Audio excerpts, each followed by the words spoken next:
Bonjour, c'est Pascal. Alors, dans cet épisode un peu spécial, nous allons étudier aujourd'hui, en fait, tout simplement comment affûter vos compétences.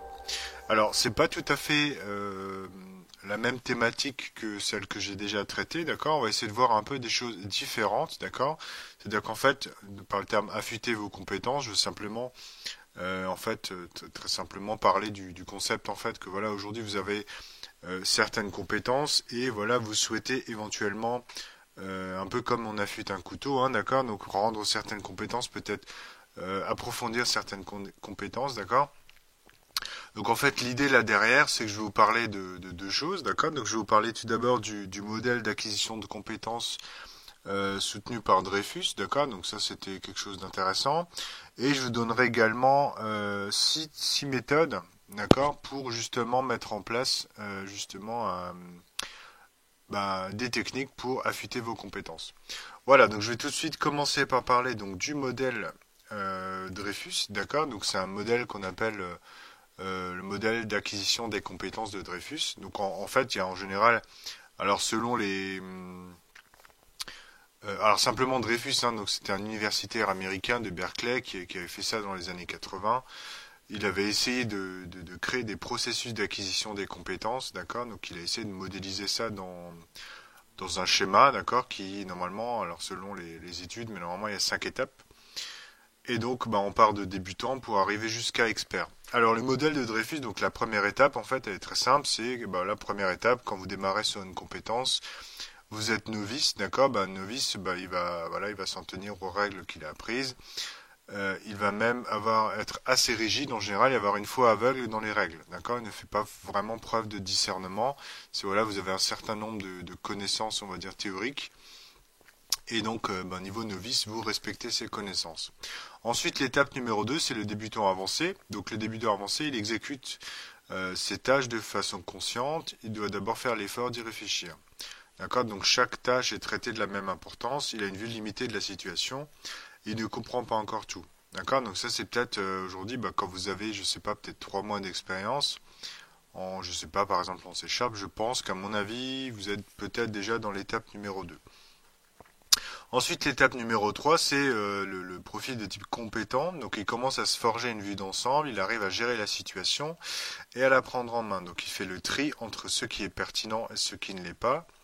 Il planifie et met en place des routines. Il commence à remettre en cause certaines règles. Voilà. Donc, quand vous a dit, par exemple, je sais pas, à l'école ou en formation, il faut faire ça, ça, ça. D'accord. Peut-être qu'à un moment donné, quand vous aurez un peu d'expérience, vous serez voilà niveau 3 on va dire dans le profil type compétent. Et donc typiquement peut-être qu'il y a certaines règles où vous dites tiens ça c'est bien dans la théorie mais là peut-être dans mon cas précis c'est pas utilisable. Voilà, ensuite dans l'étape numéro 4 on arrive dans le profil de type efficace. Donc celui qui est efficace dans le modèle de Dreyfus a une vue d'ensemble des choses dans son domaine.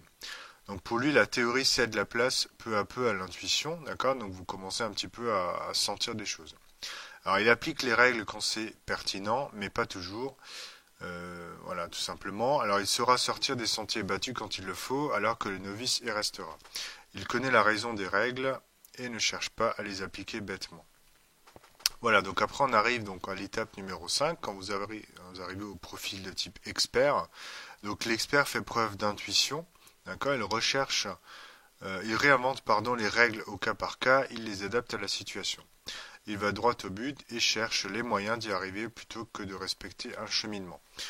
Voilà, donc ça c'est le niveau expert. Alors effectivement, très souvent ce qui caractérise un expert dans un domaine, c'est qu'effectivement, il a une certaine intuition des choses, d'accord. Donc avec son expérience, qui voilà, souvent, alors j'en ai déjà parlé dans un épisode précédent, hein, souvent on dit qu'il faut à peu près 10 000 heures de pratique pour devenir vraiment expert dans un domaine. Bon, bien sûr, c'est à moduler selon la complexité de la compétence. Mais il est évident qu'après un certain nombre, ou certains mois, ou certains nombre d'années de pratique, à un moment donné, à force de faire et de refaire les mêmes choses, forcément, il y a une certaine intuition qui découle de ce que vous faites, quoi. Vous dites, ah tiens là, je pense qu'il faudrait faire comme ça. Vous savez pas forcément toujours l'expliquer immédiatement, parce qu'il faut un petit peu réfléchir. Mais immédiatement, quand on vous demande quelque chose, voilà, vous avez un petit peu des intuitions, vous savez exactement comment faire, d'accord, sans même avoir besoin d'y réfléchir. Donc ça, c'est un petit peu on va dire c'est de manière inconsciente, d'accord, c'est des mécanismes un peu inconscients qui ont été mis en place grâce justement à la répétition et à l'expérience. Voilà, donc ça c'était un peu le schéma, donc le modèle d'acquisition de compétences de Dreyfus. Donc c'est quelque chose que je voulais vous présenter parce que ça peut être en fait intéressant de voir un petit peu déjà où vous vous situez, ou si vous vous souvenez un petit peu comment vous avez acquis des connaissances. D'accord? Ben souvent, hein, donc quand on démarre, on va être voilà souvent novice. Ensuite, donc je résume hein, l'étape, donc le niveau 2 débutant avancé, le niveau 3 le compétent, le niveau 4 l'efficace et le niveau 5 expert. Voilà. Et donc en fait avec ça, je voulais donc arriver à mon sujet qui concerne donc comment affûter ses compétences.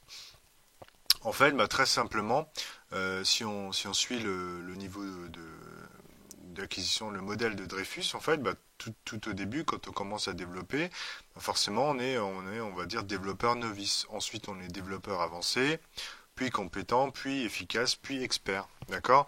Et ensuite, bah, si on va un peu plus loin, on peut réitérer ce modèle-là en faisant, voilà, si on veut prendre du recul. Voilà, au début, on commence on va dire, on est codeur. Après, bah, peut-être qu'après un certain nombre d'années, on va passer plus dans la conception. Et donc au début, vous allez être architecte, on va dire novice, architecte avancé, architecte compétent, efficace et architecte expert, etc. Voilà, donc c'est un peu des... Alors le modèle, hein, bien sûr, est basé sur des études donc d'observation. Donc c'est quelque chose qui marche, qui est pas trop mal. Hein. C'est aussi utilisé souvent par les RH pour évaluer voilà le niveau de compétence des employés. Donc c'est vraiment un modèle que vous pouvez garder, on va dire garder sous le coude ou en tête. Hein. D'accord? Donc essayez de voir un petit peu les caractéristiques de chaque niveau, essayez de voir un petit peu où vous vous situez. Et donc vous verrez bah, peu à peu quand vous allez apprendre des choses, bah, vous allez peut-être passer d'un niveau à l'autre. Et donc en y réfléchissant un peu, vous allez dire ah, bah tiens c'est vrai que cette année voilà, je suis peut-être plutôt dans le niveau efficace parce que voilà, je commence à avoir de l'intuition, puis la théorie, j'y pense plus trop, etc. Voilà, donc ça c'était un petit peu donc le modèle de Dreyfus dont je voulais vous parler. Et donc pour arriver à notre sujet principal en fait, qui justement, bah, comment aiguiser ses compétences. Alors, je vais tout de suite donc vous donner le plan d'action donc les 6 méthodes que vous pouvez utiliser, d'accord. Mais juste avant ça, je voulais vous parler un petit peu des différents outils que vous pouvez aiguiser justement. Alors il y a les compétences qui peuvent être techniques, d'accord, mais pas forcément. Il y a des compétences aussi peut-être d'organisation, de méthodologie. C'est la fin de cet extrait public du podcast de Tête de Jo. Donc, tout le reste est accessible aux membres du club privé. Alors, il suffit de s'inscrire pour avoir immédiatement accès donc au podcast complet. Alors en tant que membre du club privé, vous aurez également accès à des formations techniques, à des composants préécrits donc à télécharger. Vous recevrez également des conseils d'efficacité, des conseils de carrière, des conseils pour créer votre propre business, et vous pourrez également me poser des questions, les questions auxquelles je réponds donc dans ce podcast chaque semaine. Alors pour vous inscrire, c'est très simple, il suffit de vous rendre donc sur www.dotnetdojo.com/privé, donc privé sans accent. Voilà, et donc je vous dis à tout de suite de l'autre côté.